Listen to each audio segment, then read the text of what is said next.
بسم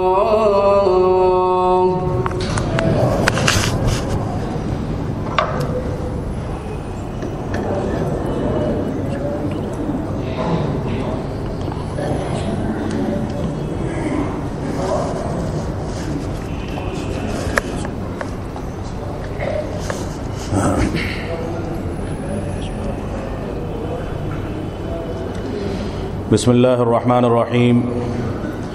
الحمد لله نحمده ونستعينه ونستغفره ونعوذ بالله من شرور أنفسنا ومن سيئات أعمالنا من يهده الله فلا مضل له ومن يضلل فلا هادي له وأشهد أن لا إله إلا الله وحده لا شريك له وأشهد أن محمدا عبده ورسوله أما بعد فإن خير الحديث كتاب الله وخير الهدي هدي محمد صلى الله عليه وسلم وشر الأمور محدثاتها وكل محدثة بدعة وكل بدعة ضلالة وكل ضلالة في النار فأعوذ بالله السميع العليم من الشيطان الرجيم بسم الله الرحمن الرحيم يا أيها الذين آمنوا كتب عليكم الصيام كما كتب على الذين من قبلكم لعلكم تتقون۔ محترم سامعین کرام، بزرگان دین، نوجوانان ملت اسلامیہ اور خواتین اسلام، گزشتہ خطبہ جمعہ میں رمضان المبارک کا وہ مہینہ جو چند ایام میں ہمارے اوپر سایہ فکن ہونے والا ہے اس کے مقاصد اور اس سے متعلق دو بنیادی امور سے متعلق گفتگو کی گئی تھی۔ ایک یہ کہ اللہ رب العالمین نے مذکورہ آیت کریمہ یا ایھا الذین آمنوا کتب علیکم الصیام کما کتب علی الذین من قبلکم لعلکم تتقون، اس عظیم آیت کریمہ میں رمضان کے روزوں کا مقصد واضح فرما دیا ہے۔ اللہ رب العالمین نے فرمایا کہ جس طرح سے تم سے پہلی امتوں پر روزے فرض کیے گئے تھے اسی طرح سے تم پر بھی روزے فرض کیے گئے ہیں، لعلکم تتقون، تاکہ تم متقی اور پرہیزگار بن جاؤ، تاکہ تم اللہ رب العالمین کی خشیت، اللہ رب العالمین کا خوف اور اللہ رب العالمین کی رضامندی کو تلاش کرنے والے بن جاؤ۔ بنیادی مقصد رمضان کے روزوں کا صرف یہی ہے کہ ہم اللہ رب العالمین کی جانب رجوع کریں، اللہ رب العالمین سے لو لگائیں، اللہ رب العالمین کی رضامندی کو تلاش کریں، اللہ رب العالمین کو راضی کر کے اپنے لیے اس کی جنت کے مستحق قرار پائیں۔ اسی طرح سے ہم قرآن و سنت کے مطابق زندگی گزارنے پر اپنے آپ کو آمادہ کریں تاکہ حقیقی معنی میں متقی اور پرہیزگار بن سکیں۔ یہ ایک بنیادی مسئلہ تھا جس کی جانب وضاحت کے ساتھ گفتگو کی گئی تھی، اور یہ اپیل کی گئی تھی کہ رمضان کے مہینے کے شروع ہوتے ہوتے ہمارے تقاضے اور ہمارا وطیرہ جو ہے، ہم جس انداز سے بنیادی مسائل کو چھوڑ کر، قرآن و سنت کے فیصلوں کو چھوڑ کر چند فروعی مسائل میں، جن مسائل کی بنیاد بھی کسی نہ کسی بنیاد سے ہے، رسول اکرم صلی اللہ علیہ وسلم کی سنت سے ہے، صحابہ کرام کے طریقوں سے ہے، ہمارے اسلاف کے طریقوں سے ہے، جن کی بنیادیں قرآن و سنت کے دلائل پر رکھی جاتی ہیں، ان مسائل میں چند چینلوں کی بنیاد پر، چند ٹی وی چینلوں کی بنیاد پر، اور اسی طرح سے چند فقہی مسائل کی بنیاد پر، چند آراء کی بنیاد پر ہم اس انداز سے پورے رمضان آپس میں الجھے رہتے ہیں کہ اس کے بنیادی مقصد سے دور چلے جاتے ہیں۔ کوئی آدمی یہ ثابت کرتا ہے کہ ہم تراویح اتنی پڑھیں گے، کوئی دوسرا یہ ثابت کرتا ہے کہ رمضان کے روزوں کی نیت کا طریقہ یہ ہے، کوئی تیسرا اٹھتا ہے اور فقہی مسائل یا بعض علماء کرام کے اقوال کی بنیاد پر مسائل کو کھڑا کر کے لوگوں کے درمیان تشویش پیدا کرتا ہے، جبکہ حقیقت میں ایسے مواقع سے، ایسے موقعوں سے اور اس طرح کے جو مسائل ہمارے سامنے آتے ہیں، ان جگہوں پر ہمارا موقف اور ہمارا طریقہ، ہمارا اسوہ وہی ہونا چاہیے جو صحابہ کرام کا طریقہ رہا ہے، جو رسول اکرم صلی اللہ علیہ وسلم کا حکم رہا ہے، جو ہمارے اسلاف نے اختیار کیا ہے، جو ائمہ اربعہ نے بتایا ہے، جو تابعین عظام نے ذکر کیا ہے، وہ طریقہ اگر ہم اختیار کریں گے تو وہ آیت کریمہ، جس آیت کریمہ میں اللہ رب العالمین نے اختلافات کی صورت میں، نزاعات کی صورت میں، آپسی انتشار کی صورت میں قرآن و سنت کو اپنا حکم بنانے کا فیصلہ فرمایا ہے، حکم دیا ہے، اس کی بنیاد پر ہم قرآن و سنت کے فہم کو بھی پیدا کر سکیں گے، اور ساتھ ہی ہمارے مسائل میں، ہمارے جو بھی مسائل ہیں، جو بھی اختلافات ہیں، جو بھی نزاعات ہیں، ان تمام کی تمام چیزوں میں قرآن و سنت کو، اللہ رب العالمین اور رسول اکرم صلی اللہ علیہ وسلم کو اور صحابہ کرام کے طریقے کو اپنا حکم تسلیم کرنے کے نتیجے میں ہم کو ایک اطمینان حاصل ہوگا۔ ہم اس بات پر پہنچ سکیں گے کہ آخرت میں اللہ رب العالمین کے آگے قبر میں رسول اکرم صلی اللہ علیہ وسلم سے متعلق جواب کے وقت میں ہر موقع سے ہم جب اتباع رسول اور اللہ رب العالمین کی اطاعت اور اسلاف کے طریقوں پر چلنے پر اپنے آپ کو آمادہ کریں گے تو یقیناً آخرت کے تمام مراحل طے ہوتے چلے جائیں گے۔ لیکن موجودہ دور میں جو فتنے ہیں، موجودہ دور میں جو غلط فہمی ہے، موجودہ دور میں جو اسلام کی تعبیر پیش کی جاتی ہے، اس میں یہ چیز بھی داخل کر دی گئی کہ قرآن و سنت اور صحابہ کرام کے اجماع کے علاوہ اگر کسی کی فقہی رائے یا کسی کی رائے، کسی کی ذاتی رائے یا کوئی مسئلہ ایسا ہے جو فقہی کتابوں کے اندر موجود ہے اور قرآن و سنت کے خلاف ہی کیوں نہ ہو، تو اس کے بارے میں بھی یہ تصور پیدا کیا جاتا ہے کہ ایسی صورت میں کیونکہ ہمارے اندر استطاعت موجود نہیں ہے، ہمارے اندر طاقت موجود نہیں ہے کہ ہم قرآن و سنت کو ڈائریکٹ سمجھ سکیں، اس وجہ سے دوسری کتابوں پر اعتماد کیا جائے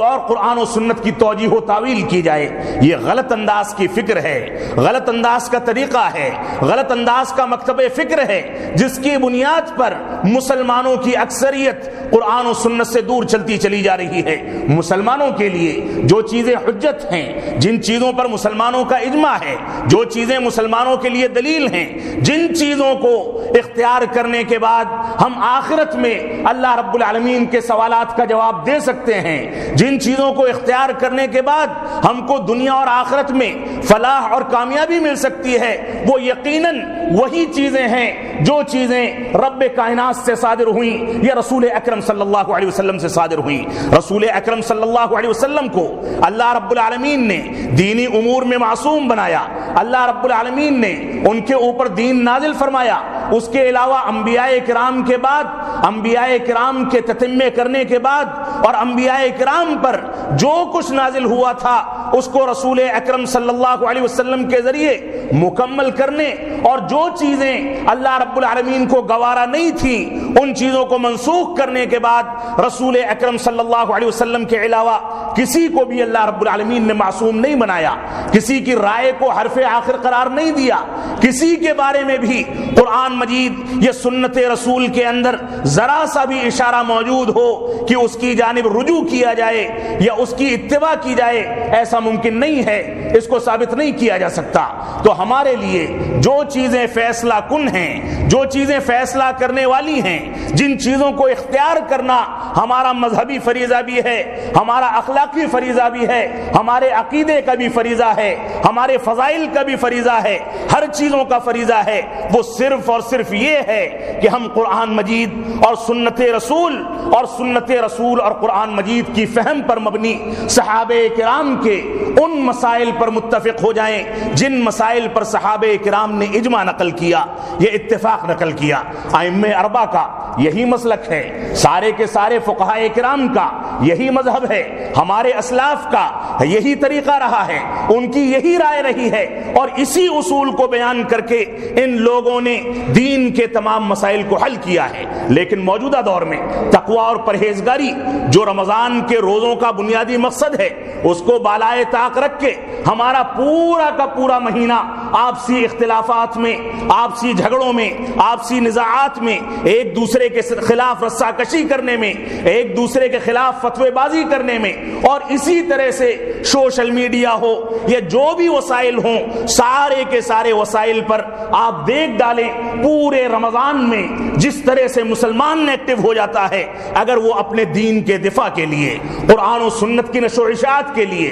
قرآن و سنت سے مسلمانوں کو قریب لانے کے لیے، اپنے خاندانوں کی اصلاح، اپنے بچوں کی اصلاح، اپنے ماتحتوں کی اصلاح، اور اسی طرح سے جو اس کے متعلقین اصدقاء اور اقربا ہیں ان کی اصلاح کے لیے اتنی انرجی صرف کرے، تو ایسی صورت میں یقیناً کم از کم رمضان کے ایک مہینے کے نتیجے میں اگلے 11 مہینوں کے لیے ایسے معاشرے کو تشکیل دیا جا سکتا ہے جس کی بنیاد پر یہ کہا جا سکے کہ ہندوستان میں بھی بسنے والے مسلمان حقیقی معنی میں سیرت رسول کے ترجمان ہیں، ہندوستان میں بھی بسنے والے مسلمان حقیقی معنی میں اتباع رسول کے سچے ترجمان ہیں، ہندوستان میں بھی بسنے والے مسلمان حقیقی معنی میں قرآن مجید کے سچے ترجمان ہیں، یہ کہا جائے گا۔ اور جب مسلمان کی شکل میں ابھر کر سامنے آئے، مسلمان سچے اسلام کی پیروی کی شکل میں ابھر کر سامنے آئے، تو دنیا کی کوئی طاقت چاہے ان مسلمانوں کی تعداد 1 اور 2، 2 اور 4، 4 اور 8 ہی کیوں نہ ہو، لیکن اگر وہ سچا مسلمان ہے تو دنیا کی کوئی تدبیر، دنیا کی کوئی سازش، دنیا کا کوئی پروپیگنڈا، دنیا کی کسی بھی انداز کی طاقت مسلمان کو نقصان نہیں پہنچا سکتی، کیونکہ رب کائنات کا وعدہ ہے۔ اللہ رب العالمین نے صاف طریقے سے فرما دیا، ان تنصر اللہ ینصرکم ویثبت اقدامکم، کہ اگر تم اللہ رب العالمین کی مدد کرو گے، قرآن و سنت کی پیروی کر کے اللہ رب العالمین کی مدد کرو گے، اتباع رسول کے نتیجے میں اگر اتباع رسول کر کے اور اسی طرح سے قرآن و سنت کو حقیقی معنی میں اختیار کر کے تم اللہ رب العالمین کی مدد کرو گے، تو اللہ رب العالمین تمہاری مدد کرے گا اور تمہارے قدموں کو جمع دے گا ہر جگہ پر۔ یہ اللہ رب العالمین کا وعدہ ہے۔ ہم جھوٹے ہو سکتے ہیں، ہمارا عمل جھوٹا ہو سکتا ہے، ہمارا کردار جھوٹا ہو سکتا ہے، ہمارا وعدہ جھوٹا ہو سکتا ہے، ہمارا فہم جھوٹا ہو سکتا ہے، ہمارا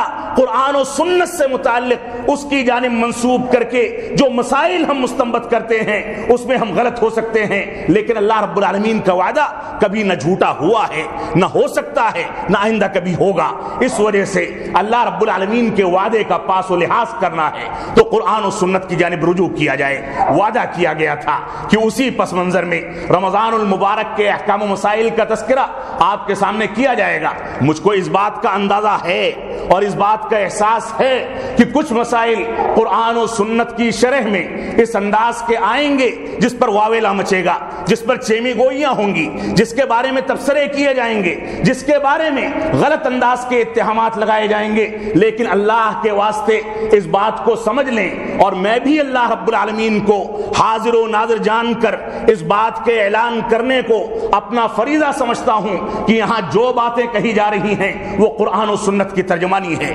یہاں جو باتیں کہی جا رہی ہیں وہ قرآن و سنت کا معنی اور مفہوم ہے، یہاں جو باتیں بتائی جا رہی ہیں وہ رسول اکرم صلی اللہ علیہ وسلم کی سنت اور صحابہ کرام کا اسوہ ہے، اس کے علاوہ کسی تیسری چیز کی یہاں پر گنجائش نہیں ہے۔ یہاں پر قرآن و سنت کی اتباع کا حکم دیا جاتا ہے، اس کی ترجمانی کی جاتی ہے۔ اللہ رب العالمین ہم کو ان اصولوں پر قائم و دائم رہنے اور اسی پر اچھی طرح سے قدم جمائے رکھنے اور سختی کے ساتھ اس کی پیروی کرنے کی توفیق عطا فرمائے، کیونکہ یہی دنیا اور آخرت کی کامیابی کا راز ہے۔ آپ کے سامنے رمضان کے بہت سے مسائل آنے چاہیے، لیکن میں نے اس کو تقسیم کر دیا ہے۔ اللہ رب العالمین نے اگر توفیق دی اور صحت اور موجودگی رہی تو ایسی صورت میں آئندہ جمعوں میں بھی رمضان کے احکام و مسائل اور رمضان سے متعلق کچھ مسائل اور اس کے کچھ فضائل کا تذکرہ آپ کے سامنے کیا جائے گا۔ اللہ رب العالمین ہم کو رمضان کی برکتوں سے، رمضان کے فضائل سے اور رمضان کے جو فیوز ہیں ان سے بھرپور فائدہ اٹھانے کی توفیق عطا فرمائے۔ رمضان کا مقصد کیا ہے یہ آپ کے سامنے ذکر کیا گیا۔ بنیادی مقصد پچھلے خطبہ جمعہ میں بھی یہ آیا تھا کہ 2 بنیادی چیزیں رمضان کے گرد گھومتی ہیں۔ ایک یہ کہ رمضان کے روزوں کے ذریعے سے انسان تقوی اور پرہیزگاری اختیار کر لے، اور یہ تقوی اور پرہیزگاری نہیں ہے کہ رمضان کا روزہ دیکھتے ہی نمازوں کی پابندی شروع ہو جائے اور عید کا چاند دیکھتے ہی نمازیں فوت ہونے لگیں۔ یہ تقوی اور پرہیزگاری نہیں ہے۔ اگر کسی انسان نے رمضان کے مہینے میں نماز کی پابندی شروع کی ہے، روزوں کی پابندی شروع کی ہے، تلاوت کلام پاک کا اہتمام کیا ہے، اور رمضان کے بعد عید کا چاند دیکھتے ہی وہ تارک تارک صلاۃ ہو جائے تو یقینی طور سے اس کے بارے میں فیصلہ کیا جا سکتا ہے کہ رمضان کے روزے بھی اس کے قبول نہیں ہوئے، رمضان کی نمازیں بھی اس کی قبول نہیں ہوئی، رمضان کی تلاوت بھی اس کی قبول نہیں ہوئی، کیونکہ اس کے دل میں اخلاص نہیں تھا۔ اس کے دل میں اخلاص ہوتا تو رمضان کی عبادات کا اثر اگلے 11 مہینوں بھی نظر آتا۔ ہو سکتا ہے کہ کچھ سستی کا شکار ہو جاتا، ہو سکتا ہے کہ کچھ کوتاہی ہو جاتی، ہو سکتا ہے کہ اس سے نوافل چھوٹ جاتی، ہو سکتا ہے کہ اس سے تلاوت کلام پاک چھوٹ جاتی، لیکن فرائض اور واجبات چھوٹ جائیں، روزے چھوٹ جائیں، اسی طرح سے وہ رمضان میں جو کچھ کرتا تھا سرے سے اس کو ترک کر دے۔ اگر ایسا کوئی کرنے والا ہے تو ایسی صورت میں میں یہی کہنا چاہوں گا کہ اس کو اپنے ایمان پر، اپنی نیت پر نظر ثانی کرنی چاہیے۔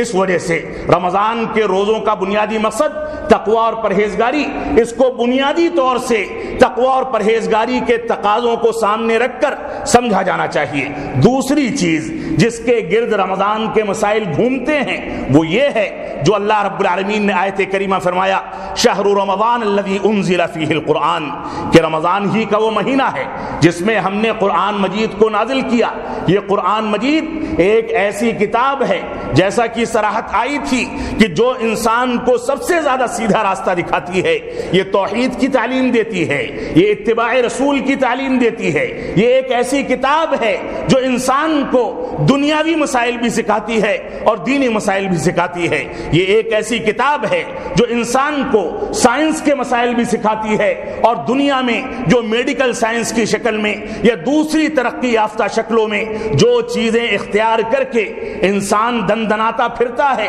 ان ساری کی ساری چیزوں کی بنیاد اگر آپ تحقیق کریں تو اسی قرآن مجید پر رکھی گئی ہے۔ یہ قرآن مجید ایک ایسی کتاب ہے جس کو اللہ رب العالمین نے اسی رمضان کے مہینے میں نازل فرمایا۔ تو دو بنیادی چیزیں، ایک تقوی اور پرہیزگاری، دوسرا قرآن مجید کو اختیار کرنا، قرآن مجید کو سمجھنا، قرآن مجید کے تراجم پڑھنا، قرآن مجید کے مسائل کو سمجھنا، قرآن مجید کی تلاوت کرنا، قرآن مجید کو اچھی طرح سے اپنا اوڑھنا اور بچھونا بنا لینا، یہ بھی رمضان کا ایک تقاضا ہے جس کو اختیار کرنے کے نتیجے میں مسلمان حقیقی مسلمان بن سکتا ہے۔ اللہ رب العالمین ہم کو دونوں چیزوں کو اختیار کرنے کی توفیق عطا فرمائے۔ اسی طرح سے رمضان کے روزے کیا چیز ہیں؟ رمضان کے روزے جیسا کہ فقہائے کرام نے اس کی تعریف فرمائی ہے، کہا کہ رمضان کے روزے یہ ہیں کہ طلوع فجر سے لے کر، یعنی جب فجر کی اذان ہوتی ہے اس وقت سے لے کر غروب آفتاب تک، یعنی مغرب کی اذان تک انسان ان تمام چیزوں سے دور رہے جن چیزوں سے اس کو دور رہنے کا حکم دیا گیا ہے۔ نہ کھائے، نہ پیے، نہ بیوی کے ساتھ ہم بستری کرے، نہ کسی سے لڑائی جھگڑا کرے، نہ فضول انداز کی گفتگو کرے، نہ جھوٹ بولے۔ ان تمام کی تمام چیزیں جن چیزوں سے اللہ رب العالمین نے اس کو دور رہنے کا حکم دیا ہے ان چیزوں سے وہ دور رہے۔ یہ رمضان کے روزوں کا حقیقی مقصد ہے اور رمضان کے روزوں کی تعریف ہے۔ اللہ رب العالمین نے ہم کو اسی بات کا حکم دیا۔ اسی طرح سے رسول اکرم صلی اللہ علیہ وسلم فرماتے ہیں بنی الاسلام علی خمس شہادت اللہ الہ الا اللہ وان محمد رسول اللہ، کہ اسلام کی بنیاد 5 چیزوں پر ہے۔ ان 5 چیزوں میں جس بلڈنگ پر، جن کھمبوں پر اسلام نامی بلڈنگ کو کھڑا کیا گیا ہے، اسلام کو تعمیر کیا گیا ہے، جو 5 بنیادیں رکھی گئی ہیں، ان 5 بنیادوں میں سے ایک بنیاد یہ رمضان کے روزے بھی ہیں۔ رسول اکرم صلی اللہ علیہ وسلم فرماتے ہیں ہر عاقل و بالغ پر جو استطاعت رکھتا ہے، جس کے پاس کوئی شرعی عذر نہیں ہے، اس کے لیے صبح صادق سے لے کر غروب آفتاب تک بھوکا اور پیاسا رہنا اور رمضان کے تمام مسائل کی اتباع کرنا، ان کو نافذ کرنا، ان کو فالو کرنا، یہ ہر مسلمان کی بنیادی ذمہ داری ہے اور یہی رمضان کے روزوں کی تعریف ہے۔ اللہ رب العالمین اس کے مطابق ہم کو رمضان کے روزوں کی پابندی کرنے کی توفیق عطا فرمائے۔ اسی طرح سے ایک مسئلہ جو 2-3 روز کے اندر ہمارے سامنے آنے والا ہے وہ رؤیت ہلال کا مسئلہ ہے۔ رؤیت ہلال کے بارے میں مستقل طور سے یہ خبریں آتی رہتی ہیں اور آج کل کے دور میں ہمارے بعض ان کم پڑھے لکھے نوجوانوں نے ان چیزوں کو ضرورت سے زیادہ رنگ دینے کی کوشش کی ہے۔ جو لوگ یہ سمجھتے ہیں کہ وہ دین کے ٹھیکیدار بنے بیٹھے ہیں معاف فرمائیں گے الفاظ سخت ہیں لیکن حقیقت یہی ہے، بعض لوگوں نے دین کی ترجمانی کرتے کرتے اپنے آپ کو عالم دین اور مفتی وقت سمجھ رکھا ہے، جبکہ وہ قرآن و سنت کی بنیادوں سے، اصول تفسیر کی بنیاد سے، اصول حدیث کی بنیاد سے، علماء کرام کے اقوال سے، ان اصولوں سے واقف نہیں ہیں جن اصولوں کی بنیاد پر تفسیر کی جاتی ہے، حدیث کی شرح کی جاتی ہے۔ حدیث کو حسن، ضعیف، موضوع یا صحیح کہا جاتا ہے، یا حسن لغیرہ یا صحیح لغیرہ کہا جاتا ہے، یہ ساری کی ساری اصطلاحات ہیں، یہ لوگ واقف نہیں ہیں۔ آج کے دور میں ہم نے کیا کر لیا؟ ہم نے یہ کر لیا کہ اپنے سامنے ایک ٹی وی اسکرین کھول لی، اپنے سامنے کچھ سوشل میڈیا کی ویب سائٹس کھول لی، اور اس کے بعد اس کے ذریعے سے جو کچھ معلومات حاصل ہو گئی اسی کی بنیاد پر ہم یہ سمجھتے ہیں کہ ہم نے دین کو سمجھ لیا۔ دین کو سمجھنا اتنا آسان کام نہیں ہے۔ بعض لوگ غیر شرعی لباس پہن کر، غیر شرعی فکر لے کر ٹی وی کی اسکرین پر نمودار کیا ہو جاتے ہیں، اس کی بنیاد پر ہمارا نوجوان بالکل واویلا مچاتے ہوئے اس کے پیچھے اس طرح سے دوڑتا ہے کہ جو انسان ٹی وی پر ظاہر ہو گیا وہ انسان حقیقت میں حقیقی عالم وہی ہو سکتا ہے۔ میں تو کہتا ہوں جو حقیقی عالم ہوگا آج کے پرفتن دور میں، جو حقیقی عالم ہوگا آج کے اس فتنے والے دور میں، وہ اسکرین پر آنے کو گوارا نہیں کرے گا جس اسکرین پر مسلمانوں کے خلاف سازشیں کی جاتی ہوں، جس اسکرین پر مسلمانوں کے اصولوں کی خلاف ورزی کی جاتی ہو۔ لیکن ہمارے نوجوان نے اس چیز کو اپنے لیے دلیل اور حجت بنا رکھا ہے۔ معاف فرمائیں گے، یہ ہمارے لیے دلیل اور حجت نہیں ہے۔ دلیل اور حجت ہمارے لیے قرآن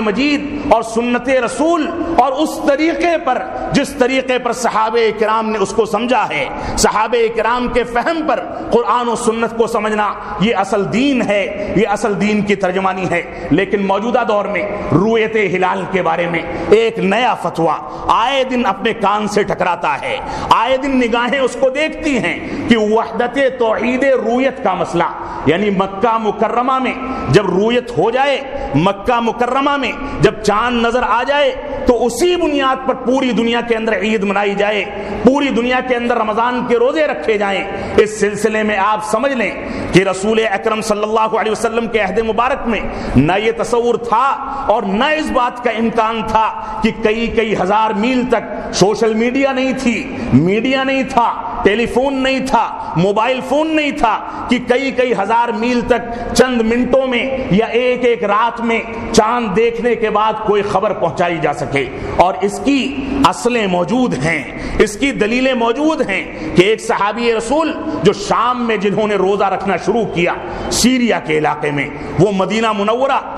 تشریف لے گئے رمضان کے دوران۔ صحابہ کرام نے ان سے پوچھا کہ تم نے کس دن سے چاند دیکھ کر کے روزہ رکھا؟ تو انہوں نے فرمایا کہ میں نے سنیچر کے دن سے روزے کی ابتدا کی ہے۔ سیریا میں سنیچر کے دن سے روزے کی ابتدا ہوئی تھی۔ تو صحابہ کرام نے یک زبان ہو کر کہا کہ ہم نے مدینہ منورہ کے اندر جمعہ کے دن سے روزہ رکھا تھا، لہذا تمہاری رؤیت تمہارے لیے ہے اور ہماری رؤیت ہمارے لیے ہے۔ ان روایات کا جواب کیا دیا جائے گا؟ آپ دیکھیں وہ روایت صوموا لرؤیتہ وافطروا لرؤیتہ، کہ چاند دیکھ کر روزہ رکھو اور چاند دیکھ کر کے روزہ توڑو۔ مکہ میں طلوع ہونے والا چاند جہاں پر اوقات کا بھی اختلاف پایا جاتا ہے، 2.5 گھنٹہ پہلے یا 2.5 گھنٹے کے بعد جہاں طلوع ہوتا ہو سورج یا چاند، جہاں سورج اور سورج کے اتحاد کا امکان نہ ہو، امریکہ یا بعض ممالک جہاں پر اس وقت رات شروع ہو چکی، وہاں سے یہاں کا اتحاد کیسے ممکن کیا جا سکتا ہے؟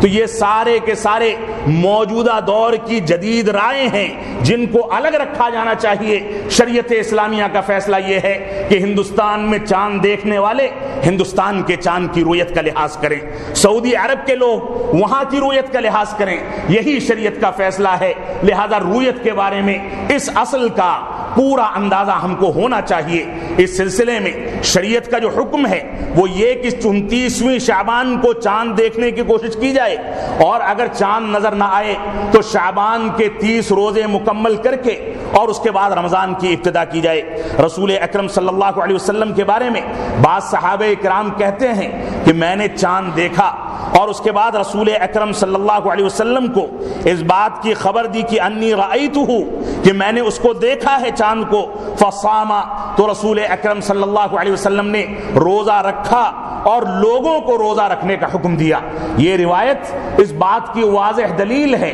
کہ ایک انسان جو قابل اعتماد ہو، جو عادل ہو، جس کے اوپر بھروسہ کیا جا سکے، جو نمازوں کا پابند ہو، جو سچائی سے کام لیتا ہو، ایسا انسان اگر چاند کو دیکھ لیتا ہے، رمضان کے چاند کو، تو ایسی صورت میں ایک شخص کی گواہی رؤیت ہلال کے بارے میں کافی ہے، جیسا کہ صحیح ابو داؤد کی اس روایت سے اندازہ ہوتا ہے۔ اسی طرح سے رسول اکرم صلی اللہ علیہ وسلم نے فرمایا جب تم چاند دیکھ لو تو چاند دیکھنے کی دعا پڑھو، اللہم اہلہ علینا بالامن والایمان والسلامت والاسلام ربی وربک اللہ، اے اللہ رب العالمین امن و سلامتی کے ساتھ اس چاند کو ہم پر ظاہر فرما، اور اسی طرح سے چاند کو مخاطب کر کے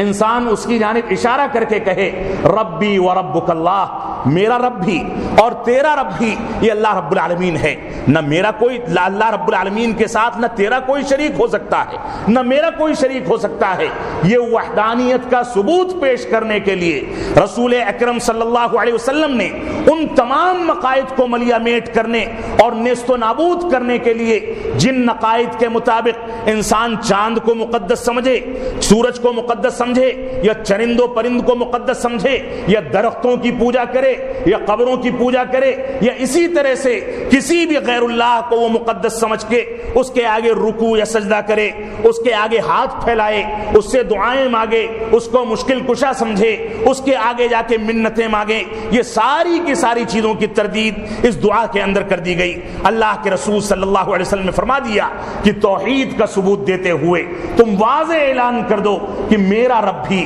اور تیرا رب بھی صرف اللہ رب العالمین ہے۔ بڑی سے بڑی طاقت ہو، لمبی سے لمبی عمر پانے والی طاقت ہو، وہ اللہ رب العالمین کی محتاج ہے، اللہ رب العالمین کے ساتھ کسی کو شریک کرنے کی حقدار نہیں ہے۔ اس وجہ سے ان چیزوں کا لحاظ کیا جائے۔ رؤیت ہلال کے بارے میں یہ چھوٹی سی وضاحت تھی جو آپ کے سامنے کرنی ضروری تھی۔ اسی طرح سے صوم کی نیت کا مسئلہ ایک رمضان کے مہینے میں آتا ہے۔ اس سلسلے میں بھی ہمارے اکثر مسلمان بھائی غلطی کا شکار ہیں۔ بعض جگہوں پر اس انداز کے اوقات صلاۃ یا سحور اور افطار کے کارڈ نظر آتے ہیں جن میں یہ لکھا ہوتا ہے کہ انسان اگلے دن کے روزے کی نیت بصوم غد نویت،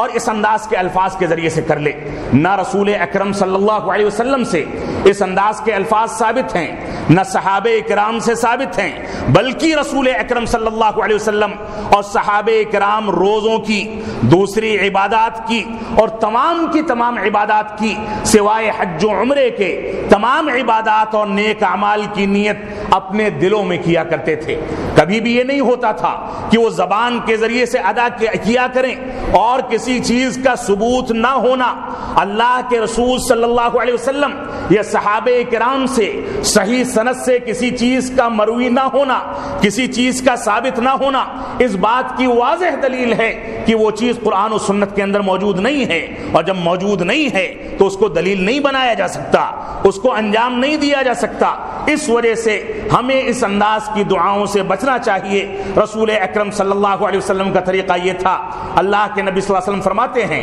من لم یجمع الصیام قبل الفجر فلا صیام لہ، ترمذی کی صحیح روایت ہے، جس نے واجب اور فرض روزے کی نیت فجر سے پہلے نہ کر لی، فجر کی اذان سے پہلے، رات کے کسی پہر میں اس بات کا ارادہ دل میں کر لینا، یہ روزے کی نیت ہے کہ ہم کل روزے سے رہیں گے، بس اتنا کافی ہے۔ اور یہی طریقہ رسول اکرم صلی اللہ علیہ وسلم اور صحابہ کرام اختیار کیا کرتے تھے۔ اس وجہ سے اس روایت کو سامنے رکھ کر دل میں ارادہ کر لینا، طلوع فجر سے پہلے، اذان فجر سے پہلے اس بات کا ارادہ کر لینا، یہی ہمارے روزوں کے لیے کافی ہے۔ دوسرے انداز کی نیت کرنا، کیونکہ یہ قرآن و سنت سے ثابت نہیں ہے لہذا اس کو کرنا جائز نہیں ہوگا، اس سے ہمارے مسلمانوں کو بچنا ہوگا۔ اسی طرح سے سحری اور افطار کے بارے میں بعض مسائل ہمارے کارڈوں میں اور ہماری تقویم کے اندر لکھے ہوتے ہیں، لکھا ہوتا ہے کہ وقت تو یہ ہے لیکن احتیاط کے طور پر سحری میں 5 منٹ تقدیم اور افطار میں 2-3 منٹ تاخیر کر لی جائے۔ یہ تقدیم و تاخیر کس چیز کا نام ہے؟ یہ احتیاط کس چیز کا نام ہے؟ اگر آپ کو احتیاط کرنا ہے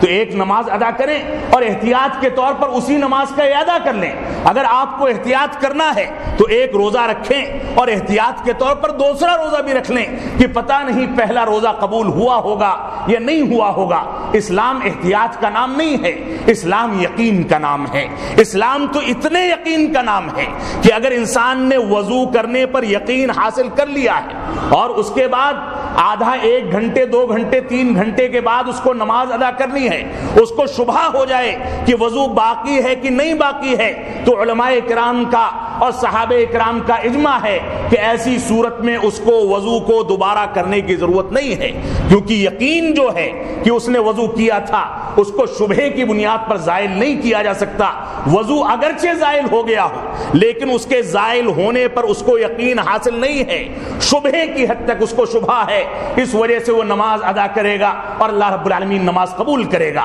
تو اسلام اور شریعت یہ احتیاط کا نام نہیں ہے، شبہات کا نام نہیں ہے۔ اس وجہ سے رسول اکرم صلی اللہ علیہ وسلم کی سنت ہمارے سامنے ہونی چاہیے۔ سہل بن سعد رضی اللہ تعالیٰ عنہ فرماتے ہیں کہ کنت اتسحر فی اہلی ثم یکون سرعۃ بی ان ادرک صلاۃ الفجر، صحیح بخاری کی روایت ہے، فرماتے ہیں کہ میں اپنے اہل و عیال اور بچوں کے ساتھ سحری کرتا تھا اور اس کے بعد رسول اکرم صلی اللہ علیہ وسلم کے پیچھے صلاۃ فجر ادا کرنے کے لیے مجھ کو تیزی کے ساتھ نکلنا پڑتا تھا کہ کہیں نماز نہ چھوٹ جائے۔ یہ صورتحال ہوتی تھی، وہ لوگ تاخیر سے سحری کرتے تھے۔ اسی طرح سے سہل بن سعد رضی اللہ تعالیٰ عنہ ہی فرماتے ہیں، صحیح بخاری کی روایت ہے کہ اللہ کے نبی صلی اللہ علیہ وسلم نے ارشاد فرمایا لا یزال الناس بخیر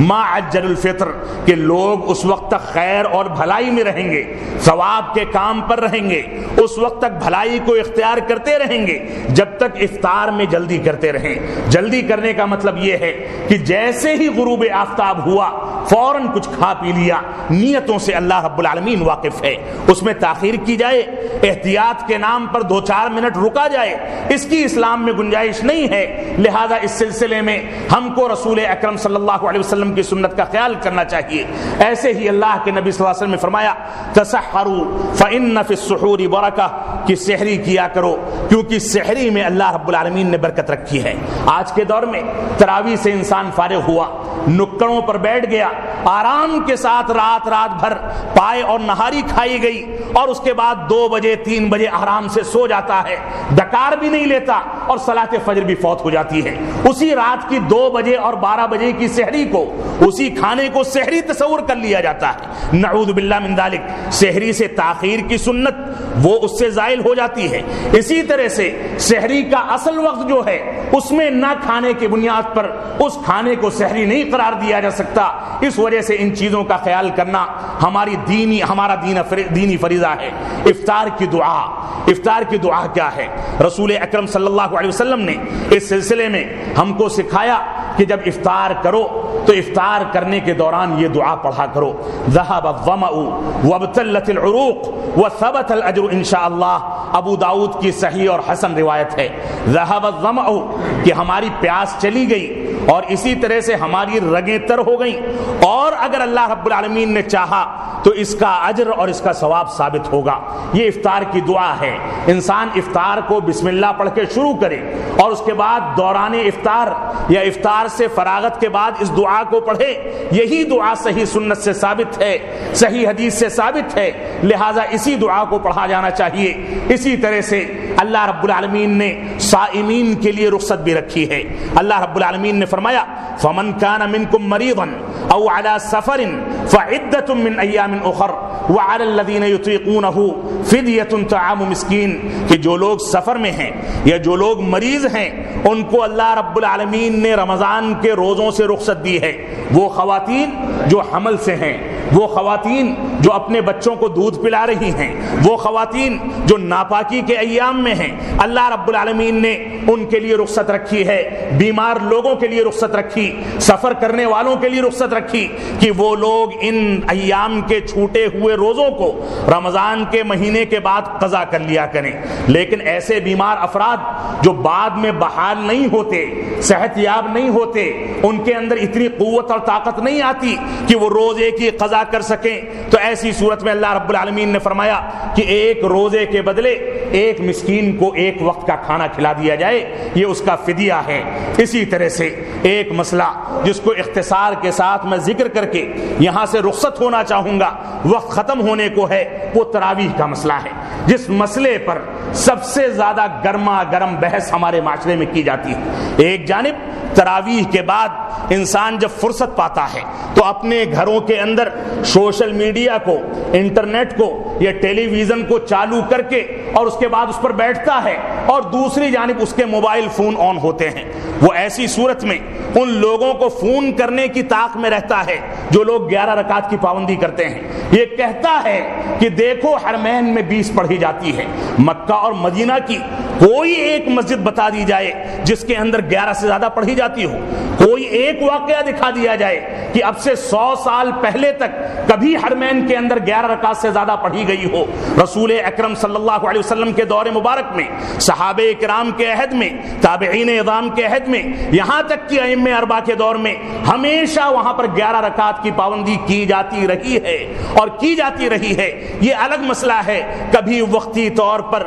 چند ایام کے لیے زائد پڑھی گئی ہوں، لیکن یہ 70 80 سال 100 سال سے یہاں پر 20 رکعت تراویح کا جو مسئلہ چلا ہے وہ بھی کسی مجبوری کی بنیاد پر ہے۔ اصل ہمارے لیے حرمین کا عمل نہیں ہے، ہمارے لیے بنیاد اور حجت اور دلیل حرمین کا عمل نہیں ہے، ہمارے لیے دلیل جو ہے وہ رسول اکرم صلی اللہ علیہ وسلم کی سنت ہے۔ اما عائشہ صدیقہ رضی اللہ تعالی عنہا فرماتی ہیں کہ ما کان یزید رسول اللہ صلی اللہ علیہ وسلم فی رمضان ولا فی غیرہ علی 11 رکعۃ۔ صحیح بخاری کی روایت ہے کہ رسول اکرم صلی اللہ علیہ وسلم کبھی بھی ما کان یزیدو کا لفظ عربی زبان میں استمرار اور دوام کے لیے پایا جاتا ہے۔ فرمایا کہ کبھی بھی نہ رمضان میں نہ رمضان کے علاوہ رات کی نماز کو، چاہے تراویح ہو، قیام اللیل ہو، وتر ہو، تہجد ہو، کوئی بھی نماز ہو، ان نمازوں کو 11 رکعت سے زیادہ نہیں پڑھتے تھے۔ اور دنیا کا کوئی بھی فقیہ، علماء احناف کو دیکھ لیں، احناف فقہائے کرام کو دیکھ لیں، اور علماء احناف کے ان محدثین کو دیکھ لیں جن لوگوں نے سنت کی بنیاد پر فیصلے کیے ہیں، سب کا اجماعی فیصلہ ہے کہ رسول اکرم صلی اللہ علیہ وسلم سے 11 رکعت سے زیادہ ثابت نہیں ہے۔ اگر ثبوت ہے تو وہ صحابہ کرام سے ہے، لیکن اس بات پر بھی محدثین کا اجماع ہے کہ صحابہ کرام سے جو بھی روایتیں، یہ جو بھی آثار منقول ہیں 20 رکعت کے بارے میں، وہ سارے کے سارے ضعیف ہیں۔ آپ دیکھیں جس کو بنیاد بنا کر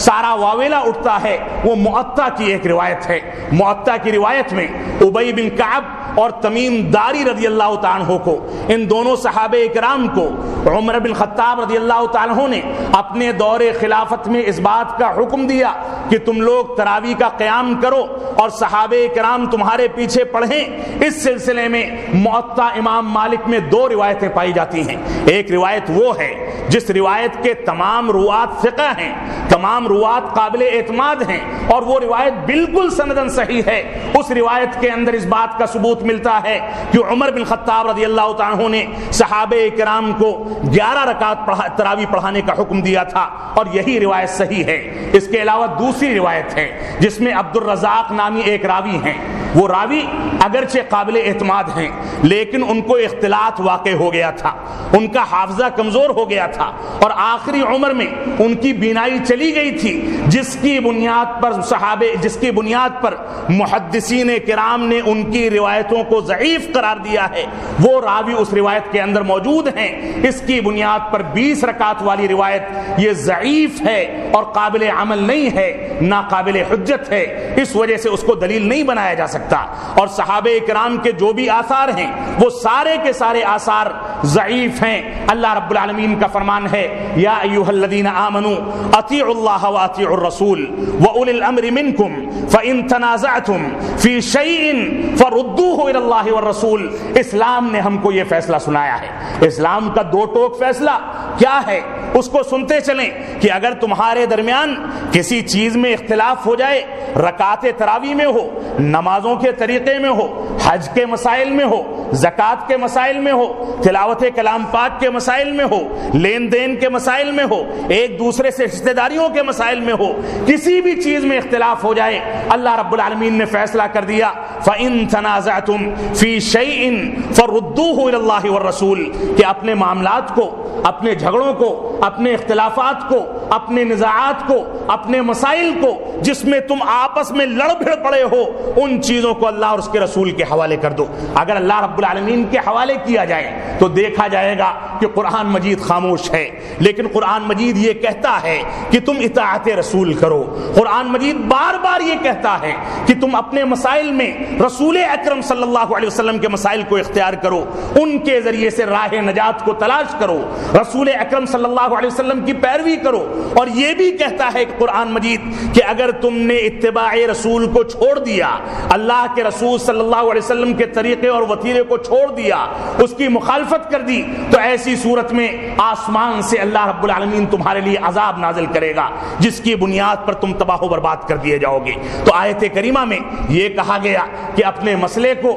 اللہ کے رسول کی جانب لوٹا دو، اور اللہ کے رسول صلی اللہ علیہ وسلم کی وہ روایت جو صحیح بخاری کی روایت ہے، اما عائشہ نے ذکر کی ہے، اس کا تذکرہ میں نے آپ کے سامنے کیا۔ وہ روایت ہمارے درمیان فیصلہ کن ہے اور فیصلہ کرتی ہے کہ ہم کو تراویح کے مسئلے میں رسول اکرم صلی اللہ علیہ وسلم کی جانب رجوع کرنا چاہیے۔ حرمین کا عمل، حرمین میں نمازیں پڑھانے والوں کا عمل، اسی طرح سے حرمین میں جو کچھ کیا جاتا ہے وہ ہمارے لیے حجت نہیں بن سکتا۔ اور اگر تراویح حجت بنتی ہے تو وہاں رفع الیدین بھی کیا جاتا ہے، اگر تراویح حجت بنتی ہے تو وہاں آمین بھی زور سے کہا جاتا ہے، اگر تراویح حجت بنتی ہے تو اب سے 100 سال پہلے تک رسول اکرم صلی اللہ علیہ وسلم کی قبر کا طواف بھی کیا جاتا تھا، اس پر چادریں بھی چڑھائی جاتی تھی، اس کو پوجا بھی جاتا تھا، اس پر سجدے بھی کیے جاتے تھے۔ اگر وہاں کا عمل حجت ہے تو کیا یہ بھی حجت بنے گا؟ ہرگز نہیں۔ ہمارے لیے جو چیز حجت ہے وہ یا تو قرآن مجید ہے یا سنت رسول ہے۔